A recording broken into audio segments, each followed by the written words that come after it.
শিক্ষক দিয়ে চলছে প্রাথমিক স্কুল।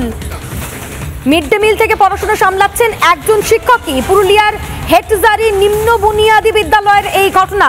বর্তমানে স্কুলে পড়ুয়ার সংখ্যা 184 জন, আর 184 জনের দায়িত্ব নিয়েছেন একজন শিক্ষক। এতজনকে পড়াতে কার্যত হিমশিম অবস্থা শিক্ষকের। একটা ক্লাস শেষ করেই অন্য ক্লাসে ছুটতে হচ্ছে শিক্ষককে, এবং তাই দ্রুত শিক্ষক নিয়োগের দাবি জানাচ্ছেন ওই শিক্ষক। পুরুলিয়ার হেটজারি নিম্ন বুনিয়াদী স্কুল, সেই স্কুলে 184 জন পড়ুয়াকে সামলাচ্ছেন একজন মাত্র শিক্ষক। শুধুমাত্র তাদের পড়াশোনা নয়, তাদের পড়াশোনা থেকে মিড ডে মিল সমস্ত বিষয়েই তদারকি করতে হচ্ছে ওই একজন শিক্ষককে। এখানে নভেম্বর 2024 সালে জয়েন করলাম। পুরো একা আছে। 184 জনকে সামলানো আমার পক্ষে খুব কষ্টকর হয়, তবু সামলাতেই হয়।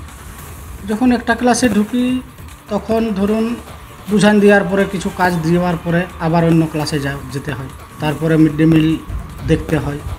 আমি চাই শিক্ষক আসুক।